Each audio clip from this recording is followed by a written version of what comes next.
I just want to ask, like, do you guys ever feel lonely in pursuing God, or nothing's that ever it's gonna get better, or you're digging yourself so far in a hole that you're so unfamiliar with the light that you kind of just keep digging because you don't want to see the light. You're so unfamiliar with what you're looking at that you're kind of scared by it, honestly.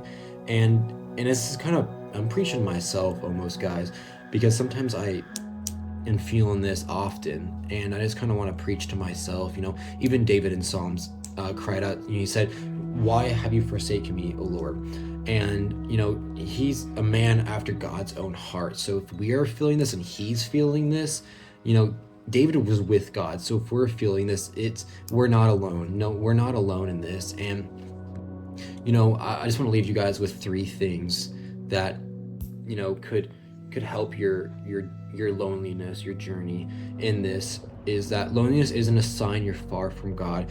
It's a sign that you're growing deeper with God. When we are lonely, oftentimes it sucks, but God takes that time to grow us, to make us better men and women of God, to show what we actually need and what we actually prioritize. Because when we have nothing, God is all we have. So he wants to show us that all we need is him, and to depend on him, and to bring it to a community. Don't be isolated and feel isolated.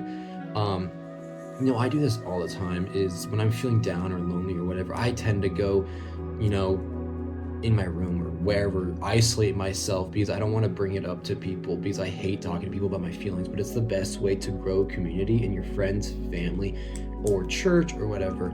So don't feel isolated or be isolated, because being with believers is the strongest thing you can do, and being vulnerable in that. I was watching a podcast of Man Iron, and he was one of the guests was talking about that. He's like,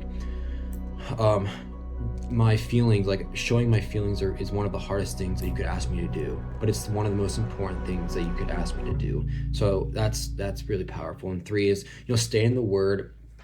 Even if it's one verse, don't drift away. I'm gonna add prayer in there as well. Prayer and word, don't drift, even if it's one verse. Word and prayer are a steering wheel. When we let go of that steering wheel, what happens? It goes everywhere, into a ditch, side of the road, wherever, mayhem. But when we grab that steering wheel, we'll be in that ditch or on the side of the road or whatever. But when we grab hold of that steering wheel, take it back onto the road, that's what really matters. Because after we hit that road is what God really wants us to be on, is the straight and narrow.